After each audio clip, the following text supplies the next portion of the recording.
you need to make sure that your progression scheme actually matches the exercise that you're doing.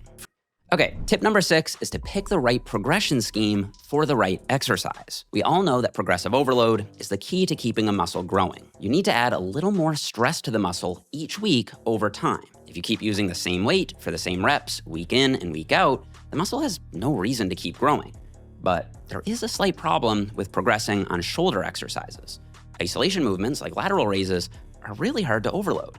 If you start with 15s and just add 5 pounds each week, by week 8, you'd be up to 50-pound laterals. That's simply not realistic, even if you get some serious cheating going. So you need to make sure that your progression scheme actually matches the exercise that you're doing. For your heavy shoulder press, use a simple linear progression. Add 5 or 10 pounds each week at a fixed rep count of 5 or 6 reps. Every 4 to 8 weeks or so, do a deload week where you drop the weight back a bit and don't go quite as hard. For isolation exercises like lateral raises and rear delt flies, that linear progression won't work because you'll quickly max out how much weight you can add.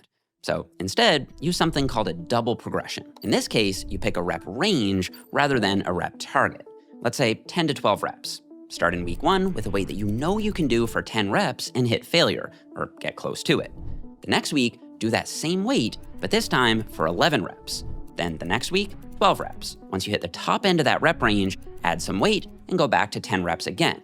The next week, at the new weight, add 1 rep again, and so on and so on. And if you're doing 3 sets, you don't need to add a rep to all 3 sets. Just 1 rep to 1 set is enough to keep progression moving, especially as you get more advanced. But eventually, you won't even be able to add 1 rep to 1 set without your form breaking down. At that point, here's the fix. Rotate in a new exercise and start your progression over. If you were doing dumbbells, switch to cables and run a new double progression there. Once you max out what you can do on cables, switch to a machine and run a new double progression there. You'd be surprised just how much of a difference actually having a planned progression scheme that you actually track and stick to makes over time.